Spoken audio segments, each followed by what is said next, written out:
लेकिन 22 जुलाई से जो तहसीलों में घोटाला हुआ था रजिस्ट्रियों की, उसके बाद इन्होंने सॉफ्टवेयर अपडेट करने के नाम पे पूरे हरियाणा में रजिस्ट्रियाँ बंद कर दी थी।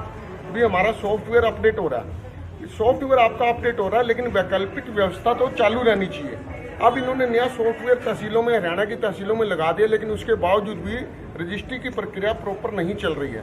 और बहुत सी दिक्कतें हैं, जैसे रजिस्ट्रियाँ बंद हैं, इंतकाल के लिए 6-6 महीने व्यक्ति को चक्कर लगाने पड़ते हैं, जमाबंदी के लिए इतना रश रहता है और म्यूटेशनें नहीं हो पा रही हैं। और रजिस्ट्री में भी इतनी दिक्कतें नए सॉफ्टवेयर में। अम्बाला कैंट की जो नगर परिषद का एरिया है, सदर एरिया को छोड़ के उस एरिया की कंप्यूटर आईडी उठा लेता है, लेकिन उसमें खसरा नंबर ज्वाइंट नहीं किए गए हैं, जिसकी वजह से रजिस्ट्री नहीं हो पा रही, टुकड़े की रजिस्ट्री नहीं हो पा रही। तकरीबन 15 समस्याएं हैं हमारी। हम ये 15 समस्याओं के बारे में माननीय मुख्यमंत्री जी को और माननीय प्रधानमंत्री जी को एक ज्ञापन दे रहे हैं कि हमारी ये समस्या हमारी नहीं है, आम जनता की समस्याएं हैं। और इस समस्या के हल होते ही सरकार को भी करोड़ों अरबों रुपये रेवेन्यू मिलता है। ये समस्या हल की जाए ताकि जनता राहत की सांस ले। इन समस्याओं में मुख्य रूप से जो नया कंप्यूटर सॉफ्टवेयर इन्होंने लगाया है, उस सॉफ्टवेयर में बहुत सारी कमियां हैं। वो सॉफ्टवेयर ऐसा है कि अगर विल है, विल एक ऐसा डॉक्यूमेंट है जो व्यक्ति डेथ बेड पे देता है और जो सीक्रेट डॉक्यूमेंट है, उस डॉक्यूमेंट के लिए भी इन्होंने आधार कार्ड अनिवार्य कर दिया है। अब जो व्यक्ति विल देना चाहता है वो किसी को बताना नहीं चाहता मैं किस बच्चे के नाम अपनी विल करवा के जा रहा हूँ। अगर वो आधार कार्ड साथ में लगाएगा तो ओपन हो जाएगा। दूसरा ट्रांसफर डीड है, ब्लड रिलेशन में ट्रांसफर डीड हरियाणा में फ्री होती थी, कोई डॉक्यूमेंट चार्जेस, कोई उस पर स्टाम्प ड्यूटी नहीं लगती थी।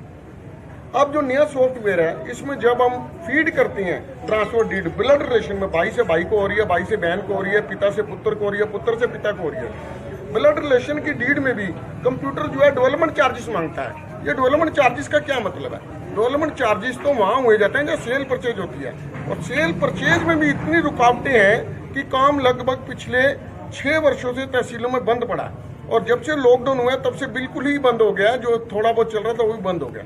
तो हमारी मेमोरेंडम के माध्यम से माननीय प्रधानमंत्री जी से और मुख्यमंत्री जी से, दोनों से अपील है। प्रधानमंत्री जी को इसलिए ये भेज रहे हैं ताकि उनके संज्ञान में ये मामला आ जाए। वैसे तो मामला स्टेट का है, रजिस्ट्रियाँ स्टेट के अधिकार क्षेत्र में है, लेकिन एक कॉपी हम प्रधानमंत्री जी को इसलिए भेज रहे हैं ताकि उनके संज्ञान में भी मामला आए कि हरियाणा में तहसीलों में ये दिक्कत हो रही है। और बहुत सी दिक्कतें हैं। पुराना इंतकाल अगर किसी का होता है, पुराने इंतकाल के लिए पटवारी बहुत चक्कर लगाते हैं। जब कानून के अनुसार एक व्यक्ति ने दूसरे व्यक्ति को जमीन बेच दी और उसका इंतकाल ऑटोमेटिकली चढ़ जाना चाहिए, फिर पटवारी के चक्कर क्यों लगाने पड़ते हैं? जमाबंदी लेने के लिए भी टोकन इशू कर दिए। और एक सबसे बड़ी समस्या जो हरियाणा की तहसीलों में आ रही है वो ये आ रही है कि प्रत्येक दिन 60 रजिस्ट्रियों की टोकन इशू होते हैं, जबकि रजिस्ट्री लेने देने वाले 60 से ज्यादा होते हैं। 10 रजिस्ट्रियां अर्जेंट होती हैं। सरकार को तो इसमें रेवेन्यू मिलना है। अगर आपके पास स्टाफ की कमी है तो स्टाफ की कमी पूरी करो। तो हमारी ये डिमांड है कि रजिस्ट्रियां कम से कम 100 एक प्रतिदिन में होनी चाहिए, ताकि मतलब लोगों को उनकी समस्या का समाधान मिल सके। रजिस्ट्रियां बंद करने से अदालती कार्यवाही भी बहुत ज्यादा बढ़ चुकी है, क्योंकि बहुत से लोगों की रजिस्ट्री एक टाइम बाउंड होता है। जमीन की खरीद परचेज एक टाइम बाउंड होता है, वो डेट निकल जाने के बाद सेलर और परचेज दोनों में विवाद हो जाता है।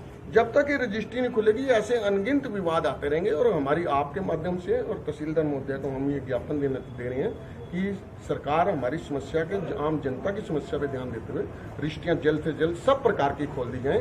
वैध और अवैध के चक्कर में जनता को कोई लेना देना नहीं है। एक व्यक्ति जिसने 100 गज का या 50 गज का प्लाट खरीद लिया, अब उस पर दोबारा खेती तो हो नहीं सकती, वो दोबारा एग्रीकल्चर जमीन भी नहीं बन सकती। जब संविधान ने हमारे को आर्टिकल 300A में अधिकार दिया कि हम भारत में कहीं भी जमीन खरीद सकते हैं, कहीं भी जमीन बेच सकते हैं, तो ये हमारा संवैधानिक अधिकार है, इसके ऊपर प्रतिबंध नहीं लगाया जा सकता। माननीय डिप्टी मुख्यमंत्री दुष्यंत चौटाला जी ने भी बोला था कि ये हमारा संवैधानिक अधिकार है, इस पर प्रतिबंध नहीं लगाया जा सकता। जब प्रतिबंध नहीं लगाया जा सकता, आप सिर्फ इस अधिकारों को रेगुलेट कर सकते हो, तो वैध और अवैध का चक्कर खत्म करके आप उस पर चार्जेस लगाइए।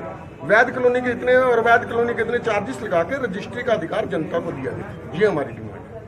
गुप्ता जी, आप बिजनेस में हूँ प्रॉपर्टी वाले में, आज तक ऐसी समस्या कभी नहीं आई कि रजिस्ट्री ही बंद हो जाए। रजिस्ट्री व्यवस्था बदलती रही है, पहले हैंड राइटिंग से होती थी, फिर कंप्यूटर आ गया, कंप्यूटर में भी कम से कम 20-25 व्यवस्थाएं बदली होंगी। आज हालत ये हो चुकी है कि लोगों को अपना काम कोई नहीं उनका हो रहा, जिन्होंने आपस में सौदे कर रखे वो खत्म हो रहे हैं। तो हमारी यही सरकार से अपील है कि जल्द से जल्द वैकल्पिक व्यवस्था करी जाए और रजिस्ट्रियाँ खुलवाई। और नया सॉफ्टवेयर बिल्कुल फेल है और ये चल नहीं रहा है। मुख्तारनामा आम और मुख्तारनामा खास व्यक्ति का संवैधानिक अधिकार है। मैं अगर यहाँ पर नहीं हूँ, मैं किसी को अपना अधिकार देके अपनी जमीन जायदाद की रजिस्ट्रियों को कुछ और करवाना चाहता हूँ। ये सरकार ने पिछले बहुत टाइम से जीपीए मुख्तारनामा आम और खास बंद कर रखे हैं। ये भी हमने बीच में लिखा कि ये खोले जाएं। और दूसरा, जब ब्लड रिलेशन में जीपीए इन्होंने खोल रखी है, वो करने के लिए कंप्यूटर में नंबर डालते हैं तो कंप्यूटर डेवलपमेंट चार्जेस मांगता है। भाई यहाँ तो सेल परचेज है ही नहीं है। सेल परचेज नहीं तो डेवलपमेंट चार्जेस की चाहिए। छोटी छोटी समस्याएं, 15 समस्याएं हमारी। ये समस्याएं एक लिख लूँ, मैं आपको कापी सबको दे दूंगा। तो ये हमारी आपसे भी बेनती है, क्योंकि पत्रकार और छायाकर समाज का चौथा स्तंभ है जो लोगों को जागृत, शिक्षित और प्रशिक्षित करता है। ये समस्याएं लोगों की जनता तक भी जाएंगी और सरकार तक जाएंगी, ताकि जनता अपने अधिकार के प्रति जागरूक हो और सरकार ये अधिकार जनता को देने के लिए मजबूर हो। जब तो कहते हैं कि जमीन सरकार के मलबे के मादक है, ऑलरेडी यहाँ कैंट की रजिस्ट्री मलबे की होती है। यहाँ पर मलबे होने के बाद अब नया कंप्यूटर सॉफ्टवेयर डाल दिया कि डेवलपमेंट चार्ज भी दो। डेवलपमेंट चार्ज किस बात, जब जमीन ही सरकार की नहीं, सरकार की जमीन है, हम लोग मलबे के मालक है। यदि डेवलपमेंट चार्ज बिल्कुल गलत है, ये डेवलपमेंट चार्ज नहीं होता। टैक्स बड़ा मोटा आ रहा है जी, 12-12 लाख रुपए लोगों का टैक्स है। तो उसमें आपने गए ये यार उन्हें डाला फोटो कर रहे हैं तो आप लोग इधर आ जाओ, आप मीडिया वाले तो इधर आ जाओ, अपने फोटो कर लो।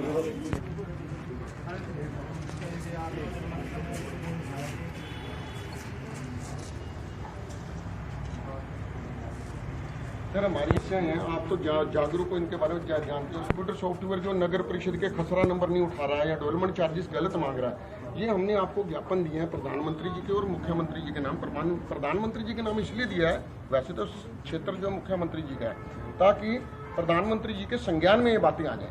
मेरी आपसे बेनती है कि आप इसको कृपया आज या कल में उनके नाम जरूर भेज दीजिएगा। और इन्होंने कहा ये था अभी जो भी दिखते हैं अभी आपको मेरे को दो आपको भेजते हैं। नहीं, बहुत बहुत धन्यवाद। ये प्रधानमंत्री जी के नाम है। और इसमें एक समस्या है जो इंतकाल की भी है। जब हम यहाँ पे रजिस्ट्री कराते हैं, 300 रुपये हमारे कट गए यहाँ पे। उसके बाद इंतकाल के लिए व्यक्ति को पटवारी के चक्कर नहीं लगाने चाहिए। हाँ, उसमें दिक्कत नहीं आ रही। पटवारी 1-1 महीना 2-2 महीने चक्कर लगवाता है। ना उसके बाद जो ऐसी दिक्कत आती है पटवारी के पास ना जाकर मेरे पास आता है। मैं सोचता हूँ आपके बहुत बहुत शुक्रिया, लेकिन मेरे को आपसे पूरी उम्मीद है कि आप हमारी जो ये आवाज़ है, ये प्रधानमंत्री जी और मुख्यमंत्री जी के नाम जरूर भिजवाएंगे। और इसकी अगर हमारे को बाद में एक्नॉलेजमेंट मिल जाए कि आपने कब भिजवाया तो बहुत मेहरबानी। मैं अगर आरटीआई में कहोगे, आरटीआई में नहीं